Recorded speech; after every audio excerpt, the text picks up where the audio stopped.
चलिए दोस्तों, मैं अतुल कुमार प्रकाश कोचिंग सेंटर चित्रकूट की तरफ से आपको गुलाम राजवंश मध्यकालीन इतिहास में पहला जो राजवंश था उस राजवंश को हम किस नाम से जानते हैं? गुलाम राजवंश, या इसे हम ममलूक राजवंश भी कहते हैं।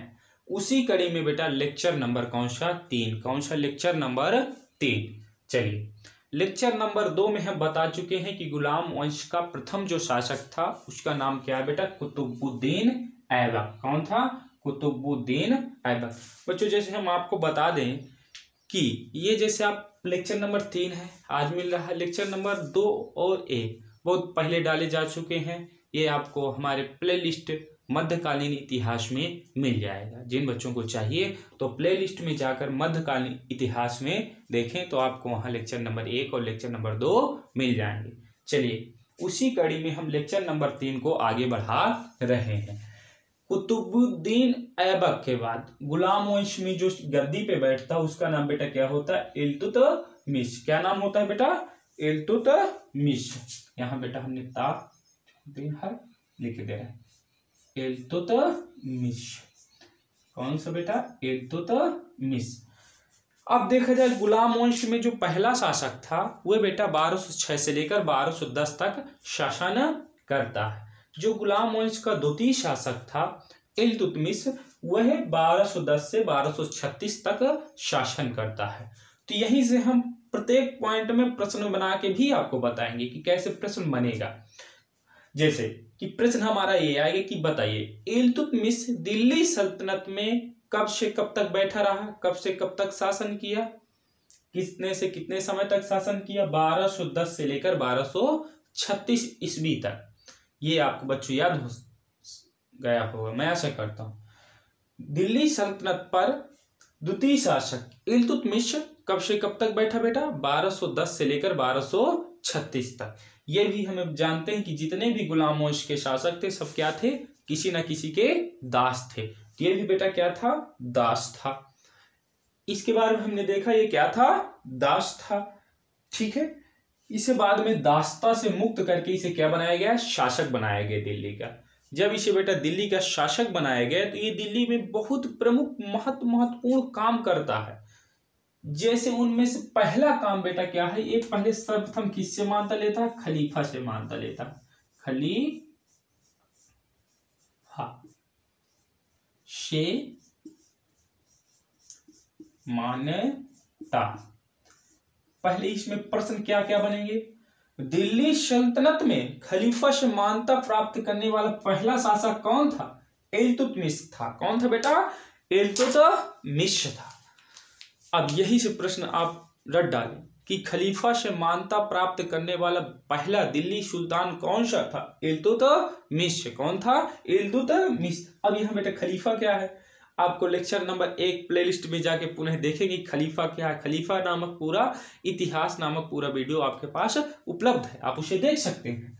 चलिए, तो हमारा पॉइंट नंबर 1 हुआ खलीफा से मान्यता प्राप्त किया। चलिए, प्रमुख कार्यों में से पहला काम प्राप्त किया। अब दूसरा काम क्या था बेटा इसका? दूसरा काम ये बहुत बढ़िया करता है, न्याय की जंजीर लगवाता है। दिल्ली पर ये क्या करवाता है? न्याय की जंजीर लगवाता है। चलिए, दूसरे काम में न्याय की जंजीर न बता के हम आपको बता दे रहे हैं राजधानी परिवर्तन। क्या? राजधानी परिवर्तन। आप कहोगे क्या इल्तुतमिश ने भी राजधानी परिवर्तन किया? हाँ, परिवर्तन किया। जो हमारा जो दिल्ली सल्तनत का या दिल्ली के इतिहास का जो शासक था कौन सा था? कुतुबुद्दीन ऐबक। उसे कहाँ का शासक बनाया गया था? लाहौर का शासक बनाया गया था। कहाँ का शासक बनाया गया था? लाहौर। और ये जब इल्तुतमिश आता है तो लाहौर से गद्दी को उठाकर या राजधानी को उठाकर कहाँ ले आता है? दिल्ली। कहाँ ले आता है? दिल्ली। कहाँ ले आता है? दिल्ली। तो इसने राजधानी परिवर्तन में क्या किया? लाहौर से दिल्ली लाया। तो यही पॉइंट हमारा बन गया कि बताइए जो दिल्ली राजधानी लाने वाला गुलाम वंश का शासक कौन था? इल्तुतमिश। अब एक प्रश्न और बन जाता है कि गुलाम वंश का शासक तो कुतुबुद्दीन ऐबक था। लेकिन उसी में प्रश्न बना कि दिल्ली सल्तनत का वास्तविक संस्थापक कौन है? कौन था? इल्तुतमिश। कौन? दिल्ली सल्तनत का संस्थापक तो हम कहेंगे किसे? कुतुबुद्दीन ऐबक को। लेकिन कोई भी प्रश्न पेपर में प्रश्न पूछे कि ये बताइए कि दिल्ली सल्तनत का वास्तविक संस्थापक कौन था? इल्तुतमिश। क्योंकि दिल्ली राजधानी लाने वाला शासक कौन था? इल्तुतमिश था। चलिए, ये भी आपको इसके प्रमुख कार्यों में समझ में आया होगा। चलिए अब हम इसके नेक्स्ट कार्य को देखते हैं। इसने नया काम क्या किया? क्या बताया रहा था बेटा? न्याय की जंजीर। क्या? न्याय में सुधार। न्याय तीसरा काम था इसका, न्याय सुधार। अब हम इसको डायग्राम से आपको बता, मान लो ये इल्तुतमिश का क्या था बेटा? घर था। बढ़िया अच्छा से बना देंगे घर। घर भी नहीं हमसे बनता। चलिए ये सजा दे रहे हैं, फूल पत्ती ऊपर लगा दे रहे हैं घर में। क्या है? इल्तुतमिश का घर है। ये इल्तुतमिश का बढ़िया सुंदर सुंदर घर है। ये रास्ता, ठीक है। ये इल्तुतमिश का यहाँ बैठक है। क्या है? बैठक है। और ये रास्ते में बेटा, ये बाहर को गेट है। ये रास्ते से अब देखोगे डायरेक्ट तो राजा का घर आपको मिल नहीं जाएगा। एक विशिष्ट मार्ग होगा, उस विशिष्ट मार्ग से जाना पड़ता था, मुख्य मार्ग।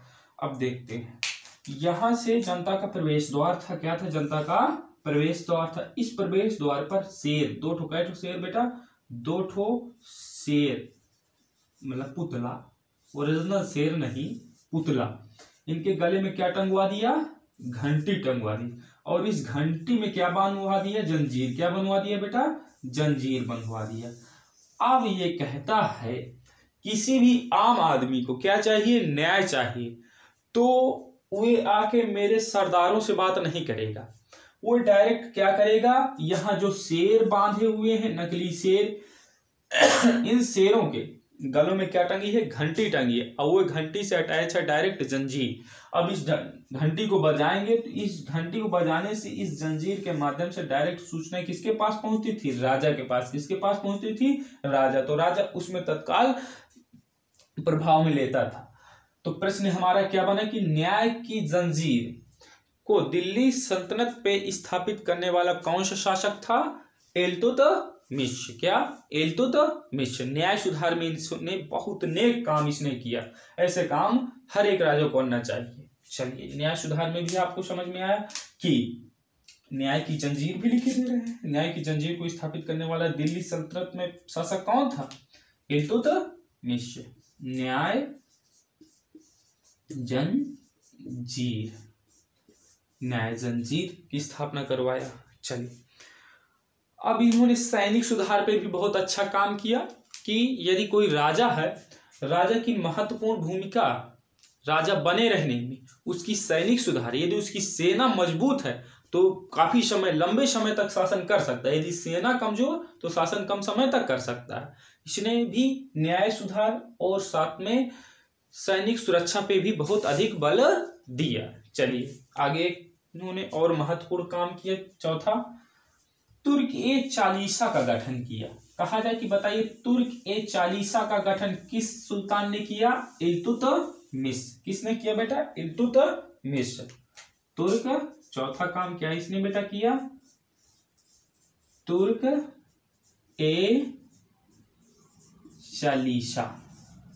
ये 40 सरदारों का समूह था। क्या था? 40 सरदारों का समूह था। इसका काम क्या था? अपने सुल्तान की सुरक्षा प्रदान करना। अपने सुल्तान की क्या करना? सुरक्षा करना। बस आपको इसमें इतना याद करना है कि तुर्क-ए-चालीसा का गठन किसने किया? इल्तुतमिश। अब इसमें एक प्रश्न और बन जाता है कि फिर बताइए तुर्क-ए-चालीसा का गठन तो इल्तुतमिश किया, लेकिन इसे तोड़ा कौन? इसे खत्म कौन किया? बलवन किया। इसी गुलाम वंश का शासक एक है बलवन। कौन? बलवन। तुर्क-ए-चालीसा का गठन करता है इल्तुतमिश और गठन किया और तोड़ा बलवन। कौन तोड़ा? बलवन। तुर्क-ए-चालीसा का गठन इल्तुतमिश और तुर्क ए चालीसा का विघटन बलवन करता है। चलिए इसी कड़ी में इसका नया काम भी देख लेते हैं। इसने मुद्रा सुधार भी किया। क्या किया? मुद्रा सुधार। क्या किया? पांचवा काम मुद्रा सुधार में भी काम किया।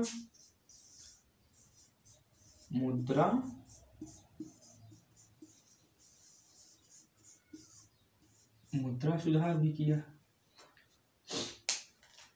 इसकी जो मुद्रा के सिक्के थे, हर एक सिक्के में क्या लिखवाया? जहां छपता था सिक्का उस जगह का नाम, उस टकसाला या छाप खाने का नाम भी लिखवाने की इसने प्रथा चालू की है। इसके जो सिक्कों का अनुपात था बेटा 1:, क्या था? 48। क्या था सिक्कों का अनुपात? क्या था बेटा? 1:48। एक क्या थी बेटा? चांदी थी। क्या थी? चांदी, जिसे हम टंका कहते हैं। क्या कहते थे बेटा उस समय? टंका। 48 भाग क्या था? तांबा था। क्या था? तांबा, जिसे उस समय क्या बोला जाता था? जीतल। क्या? जीतल। क्या बोला जाता था बेटा? जीतल बोला जाता था। मैं आशा करता हूं बेटा कि ये जो महत्वपूर्ण इसके कार्य हैं मेरे द्वारा समझाए गए हैं, आशा करता हूं कि आपको ये समझ में आए होंगे। अब इसके शासनकाल भी खत्म हो जाता है और इसके उत्तराधिकारी आएंगे, गद्दी पे बैठेंगे। तो कहते हैं ना कि यदि शासन को मजबूत करना है तो अपने उत्तराधिकारियों को भी मजबूत बनाना पड़ेगा। लेकिन इसके उत्तराधिकारी ज्यादा योग्य न रहे। ये चाहता था कि इसकी बिटिया रजिया सुल्तान गद्दी पे बैठे। कौन बैठे? रजिया सुल्तान। लेकिन सरदारों को मंजूर नहीं था कि हम किसी महिला की छत्र साया में शासन करें। अब जो कहा ना कि सरदारों की इच्छा नहीं थी कि रजिया सुल्तान शासक बने, लेकिन इसकी इच्छा थी इल्तुतमिश की, क्योंकि इसे योग्य पुत्रों में या संतानों में योग्य केवल रजिया ही सुल्तान थी। ये जानता था कि यदि रजिया सुल्तान को मैं बनाऊंगा शासक तो मेरा शासनकाल मेरा राजवंश आगे बढ़ेगा। लेकिन वहां के सरदारों को यह मंजूर नहीं था। तो उन्होंने किसे शासक बनाया? सरदारों ने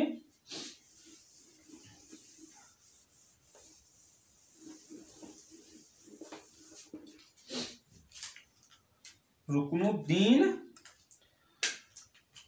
फिरोज शाह इसे शासक बनाया।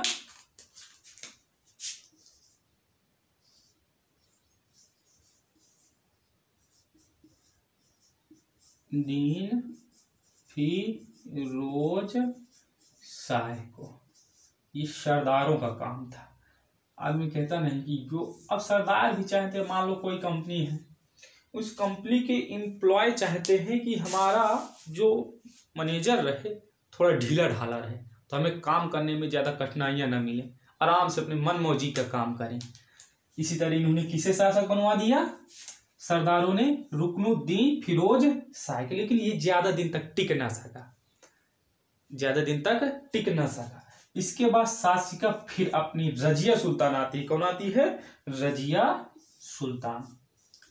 रजिया आती है। कौन आती है? रजिया। इसका शासनकाल देखो 1236 तक किया ना, तो 1236 से लेकर 1240 तक। इसमें बहुत याद करने के बिंदु है।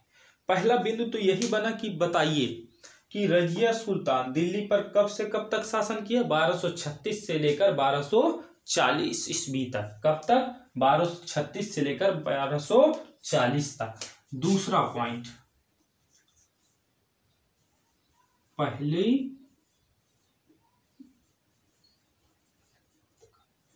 पहली महिला शासिका थी जो मध्यकालीन इतिहास में, प्रश्न आएगा बताइए कि मध्यकालीन इतिहास में, भारत की जो मध्यकालीन इतिहास है, इस इतिहास में पहली महिला शासिका कौन थी? रजिया सुल्तान। कौन थी? रजिया सुल्तान। कौन थी? रजिया सुल्तान। ये बहुत महत्वपूर्ण बिंदु है। कौन सा बिंदु है? कि पहली महिला शासिका दिल्ली सल्तनत की, किसकी? दिल्ली सल्तनत की पहली महिला शासिका, और साथ में मध्यकालीन इतिहास की पहली महिला शासिका कौन थी? रजिया सुल्तान। किसकी बेटी थी रजिया सुल्तान? इल्तुतमिश की। रजिया सुल्तान किसकी बेटी थी? इल्तुतमिश की। इसने कब से कब तक शासन किया? 1236 से लेकर 1240 ईस्वी तक। कब से कब तक किया? 1236 से 1240। अब समस्या खड़ी हो गई। क्या समस्या खड़ी हो गई? रजिया सुल्तान योग्य शासिका थी, अच्छे अच्छे काम कर रहे थे, लेकिन बताया ना कि किसी कंपनी के एम्प्लॉय नहीं चाहते कि हमारा शासक क्या रहे, एक अच्छा रहे और स्टिक रहे, हर एक काम तीव्र गति से करवाए, अच्छे से करवाए। लेकिन इनके सरदारों को पसंद नहीं आया, तो रजिया सुल्तान को क्या कर दिया, गद्दी से हटवा दिए 1240 ईस्वी में। इसी कड़ी में अगला शासक बनता है दिल्ली सल्तनत का, जिसका नाम था बहराम शाह। कौन शासक बनता है, बहराम शाह। बहराम शाह शासक बनता है। कौन बनता है बेटा, बहराम शाह। रजिया के बाद शासक दिल्ली सल्तनत का कौन बनता है बेटा, बहराम शाह शासक बनता है। ये 1240 तक रजिया बनी, तो ये 1240 से लेकर 1242 ईस्वी तक, कब तक बेटा बैठा गद्दी पे, 1242। ये भी ज्यादा समय तक टिक नहीं पाएंगे। टिक वही पाएगा गद्दी पर जो मजबूत होगा, कमजोर लोग टिक नहीं पाएंगे। क्या कमजोर लोग टिक नहीं पाएंगे। इसी कड़ी में बहराम शाह को भी गद्दी से हटाया जाता है। अगला शासक जो गद्दी में बैठाया जाता है उसका नाम है बेटा अलाउद्दीन आलम शाह।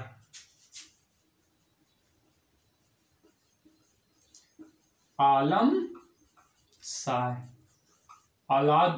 अलाउद्दीन आलम शाह। क्या नाम है बेटा, अलाउद्दीन आलम शाह। ये 1242 से लेकर कब तक बैठा बेटा, 1242 से 1246 ईस्वी तक। कौन, कब से कब तक, 1242 से लेकर 1246। ये भी योग्य न रहा। तो अब अगला शासक जो बेटा बनता है नसरुद्दीन महमूद। कौन बनता है, नसीरुद्दीन महमूद। नसीरुद्दीन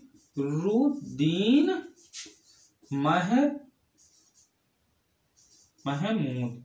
कौन बनता है, नसीरुद्दीन महमूद, जो शासन करता है 1246 से लेकर 1265 तक। कहां तक, 1265 तक। 1246 से लेकर 1265 तक। देखिए इन तीन लोगों के पढ़ने की कोई ज्यादा जरूरत नहीं। हमने किसे बताया, योग्य शासकों के बारे में हमें जान। योग्य ही तो काम करेगा, अयोग्य क्या काम करेगा, कुछ नहीं करेगा। गद्दी में बैठ के गद्दी की शोभा तो बढ़ाएगा नहीं। शोभा कौन बढ़ाएगा गद्दी की, जो योग्य होगा। तो ये योग्य शासक नहीं थे। तो हम पहला योग्य शासक इल्तुतमिश के बाद रजिया सुल्तान आई, जो 1236 से 1240 तक दिल्ली सल्तनत पर शासन किया। फिर इसके बाद अयोग्य शासक आए, बहराम शाह आया, अलाउद्दीन आलम शाह भी आया। ये कुछ काम नहीं किया दिल्ली सल्तनत में, लेकिन इसके बारे में पढ़ना थोड़ा, काम तो नहीं किया लेकिन बहुत नेक काम किया। जैसे इस समय हमारे मोदी बाबा भी कहें कि हम वेतन नहीं लेंगे। चलिए हम अब इस नसीरुद्दीन महमूद के बारे में देखते हैं, इसने क्या किया। बहुत अच्छा किया। जिन बच्चों को इसे नोट डाउन करना हो तो कर सकते हैं, क्योंकि इनका क्रमानुसार शासनकाल भी लिखा। चलिए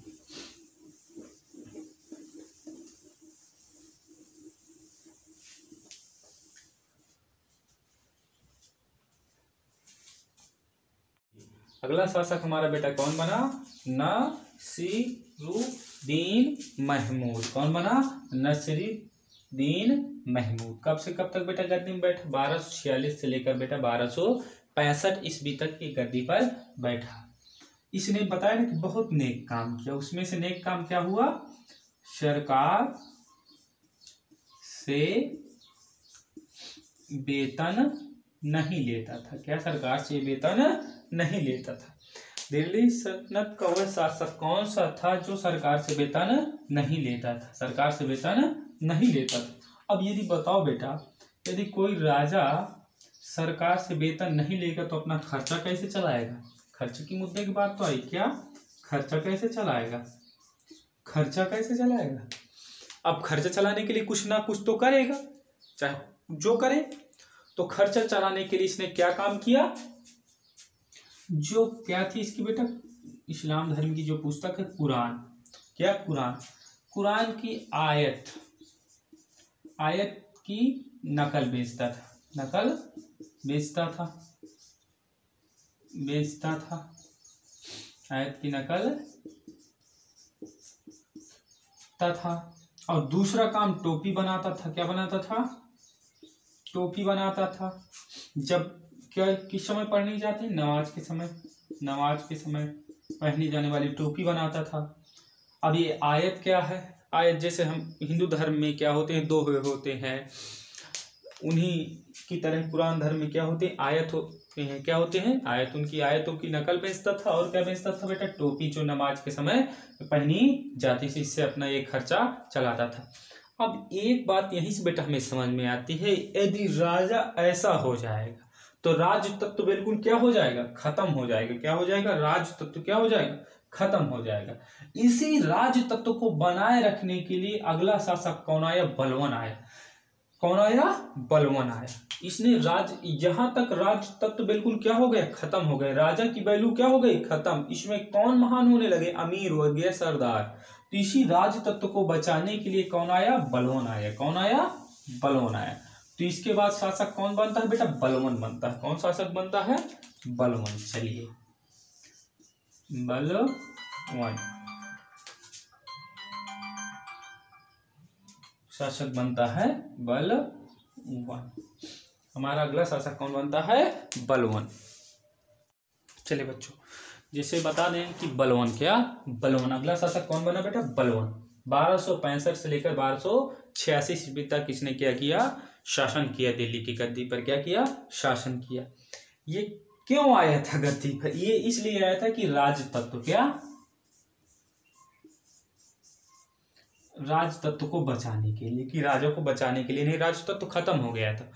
क्यों खत्म हो गया था? कि जो अमीर वर्ग थे ये ऊपर हो गए थे राजा से, अपने अनुसार राजा बनाते थे, इनके मन का राजा बनता था। इसी राज तत्व को बचाने के लिए कौन आया? बलवन आया। कौन आया? बलवन आया। अब धीरे धीरे जब बलवन आएगा तो कुछ राज तत्व के सिद्धांत भी देगा। क्या करेगा? राज तत्व के सिद्धांत। राज तत्व के सिद्धांत, सिद्धांत की विशेषताएं, सिद्धांत देगा। अब उसी सिद्धांत में कुछ कार्य भी करेगा। क्या करेगा? कुछ कार्य करेगा। उसमें राजतत्व सिद्धांत के आधार पे ये प्रमुख कार्य करता है। उसमें पहला कार्य क्या करता है कि जो अमीर वर्ग रहेंगे, क्या रहेंगे? अमीर वर्ग। कौन रहेंगे? अमीर वर्ग। अमीर वर्ग क्या पहन के आएंगे? एक स्पेशल ड्रेस कोड की अमीर वर्गों के लिए क्या किया? पहले यही अमीर लोग तो राज तत्व को खत्म कर रहे थे। कौन खत्म कर रहे थे? अमीर लोग राज तत्व को खत्म कर रहे थे। बलवन ने देखा कि राज तत्व को कैसे बचाया जा सकता है, तो उन्होंने कहा चलिए पहले अमीरों पर जकड़ लगाते हैं। जकड़ में पहले कहा कि ये जो अमीर है हमेशा एक स्पेशल ड्रेस कोड में आएंगे। जो राजा कहेगा वही ड्रेस कोड में आएंगे। क्या आएंगे? उसी ड्रेस कोड में। पहला चलो ये ड्रेस तो पहना दिया इन्हें, अमीरों को क्या पहना दिया? ड्रेस तो पहना दिया।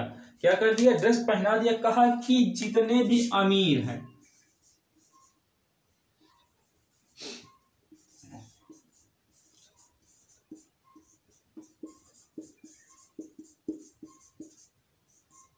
अब समस्या, अब एक इतना बढ़िया नियम लाया। क्या है? सिजदा पा बोश। क्या है? सिजदा पा बोश। कहा जितने भी अमीर हैं, तो पहले मान लो ये राजा की क्या है? गद्दी है। यहाँ राजा बैठा है, ठीक है। अब ये राजा के 2 पैर हैं। कितने पैर हैं? 2 पैर हैं।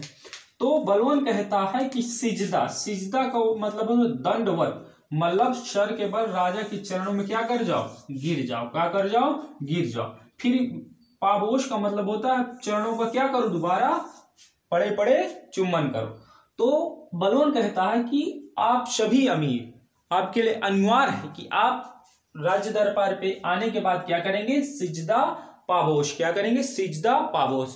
तो यही प्रश्न आए कि अमीरों के लिए ड्रेस कोड की स्थापना किसने की? बलवन ने। सिजदा पाबोश की स्थापना किसने की? बलवन में। किसने की? बलवन में। सिजदा पाबोश का मतलब क्या है? दंडवत, पैरों का चुम्बन करना। सुल्तान के पैरों का क्या करना? चुम्बन करना। चलिए, और इसके आधार पर इसने बहुत प्रमुख काम किया। जैसी ईरानी परंपरा थी, उस ईरानी परंपरा में नौरोज और नया साल की प्रथा भी चलवाई। और इसने कुछ उपाधि भी धारण की, जिसमें से जिले इलाही, क्या कहा, जिले, अपने आप को जिले इलाही मतलब कह रहा कि मैं ईश्वर की क्या हूं, छाया हूं, क्या हूं, छाया। तो इसने कौन सी उपाधि धारण की, जिले इलाही की उपाधि धारण की। और इसका एक सिद्धांत भी है, लौह रक्त नीति। यदि कहा जाए कि लौह रक्त नीति का सिद्धांत किसने दिया, किसने चलाया, कौन चलाया, बलवन। कौन, बलवन। अमीरों को ड्रेस कोड कौन लागू किया, बलवन। कौन, बलवन। सिजदा पाबोश की प्रथा किसने चालू की, बलवन। और एक काम इसने और बेटा किया, ये जो 40 सरदारों का समूह इल्तुतमिश बनवाया था उसको क्या कर दिया, विखंडित कर दिया। तो हमारा प्रश्न बनता है कि बताइए 40 सरदारों द्वारा जो तुर्क ए चालीसा के नाम से जाने जाते थे उन्हें कौन खत्म कर दिया, बलवन खत्म कर दिया। क्या कर दिया, बलवन उन्हें क्या कर दिया, खत्म कर दिया। लौह रक्त नीति कौन चालू किया था, बलवन। लौह रक्त नीति का मतलब होता था ये हमेशा दरबार में ऐसे सैनिकों को रखता था जो हमेशा नंगी तलवार लेकर घूमते थे इसके चारों तरफ। इससे प्रतीत होता है कि ये बहुत कट्टरपंथी का शासक था। ये हमेशा अपने अगल बगल सेना के जो सिपाही थे उन सिपाहियों को कहा कि आप नंगी तलवार लेकर मेरे अगल बगल हमेशा क्या करते रहे, घूमते रहे, जिससे कि अमीरों के बीच डर पैदा रहे, क्या रहे, डर पैदा रहे। तो चलिए, जिले इलाही की उपाधि किसने धारण की, बलवन ने। इसका मतलब क्या होगी, मैं ईश्वर की छाया हूं। और बलवन ने काम किया, अमीरों के लिए ड्रेस कोड लगाया, अमीरों को कहा गया कि आप सिजदा पाबोश करेंगे, और ईरानी परंपरा पे नवरोज और नया साल की प्रथा चालू करवाई। और इसने काम किया, और इसने भी काफी काम किया, जिसमें से काम की बात हम कर लें कि लौह रक्त नीति का भी इसने पालन किया। चलिए अब बात कहें कि ये इतना निरंकुश हो गया, ये अपने राजवंश या अपने उत्तराधिकारियों को इतना योग्य न बना सके कि इसका राजवंश आगे बढ़ाया जा सके। इसी कड़ियों में 2-3 शासक बने लेकिन उतना योग्य न बन सके। तो इसी कड़ी में जो शासक, अंतिम शासक होता है गुलाम वंश का जो अंतिम शासक कह सकते हैं वो कौन होता है, कैकूवाद। कौन होता है, कैकूवाद। उसके बाद यहाँ दिल्ली पे किसका शासन हो जाता है, खिलजियों का। किसका शासन हो जाता है, खिलजियों का। तो यही प्रश्न बना कि गुलाम वंश का अंतिम शासक कौन था, कैकूवाद का। कौन था, कैकूवाद था, कैकूवाद। तो दिल्ली सल्तनत में गुलाम वंश का अंतिम शासक कौन हुआ, कैकूवाद। कैकूवाद के बाद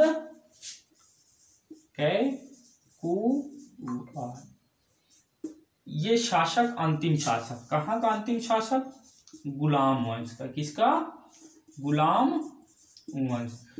अब ये इतना योग्य नहीं था कि ये अपना राजवंश बचा सके। इसका स्थान कौन ले लेते हैं, खिलजी ले लेते हैं। कौन ले लेते हैं, खिलजी। खिलजी राजवंश ले लेते हैं, राजवंश ले लेते हैं। ये लगभग 1290 तक चलते हैं। कहां तक चलते हैं, 1290 तक। फिर खिलजी वंश दिल्ली सल्तनत में 1290 से लेकर चलते हैं बेटा 1320 तक। कहां तक, 1320 तक। खिलजी वंश बेटा चलता है 1290 से लेकर 1320 तक। कहां तक, 1320 ईस्वी तक कौन चलता है, खिलजी वंश। तो जो खिलजी वंश के संस्थापक थे जिन्होंने कैकूवाद या गुलाम वंश को खत्म किया वे थे जलालुद्दीन खिलजी। कौन थे, जलालुद्दीन खिलजी। जलालुद्दीन खिलजी, जलालुद्दीन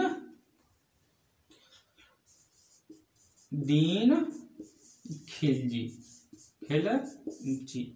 तो चलिए अब थोड़ा हम गुलाम वंश के छोटे फॉर्म में सुन लेते हैं जो अति महत्वपूर्ण प्रश्न है। गुलाम वंश कब से कब तक चला, 1206 से लेकर 1290 तक। गुलाम वंश के संस्थापक कौन थे बेटा, कुतुबुद्दीन ऐबक। यही प्रश्न बनेगा, गुलाम वंश के अंतिम शासक कौन थे, कैकूबाद। गुलाम वंश के महत्वपूर्ण शासक थे जैसे इल्तुतमिश, रजिया सुल्तान, बलवन। ये बहुत योग्य और इन्होंने ही दिल्ली सल्तनत पर काम भी अच्छे किया। जैसे कुतुबुद्दीन ऐबक की बात करें तो इन्होंने कुरान खां की उपाधि धारण की और ये भी काम लाहौर पे अच्छा काम किया। लेकिन लाहौर से दिल्ली राजधानी लाने वाले शासक कौन थे? इल्तुतमिश। इसने भी बहुत महत्वपूर्ण काम किए। अगर कहा जाए गुलाम वंश में सबसे ज्यादा काम करने वाला शासक कौन था? इल्तुतमिश था। इसके बाद ज्यादा योग्य शासक ना आए।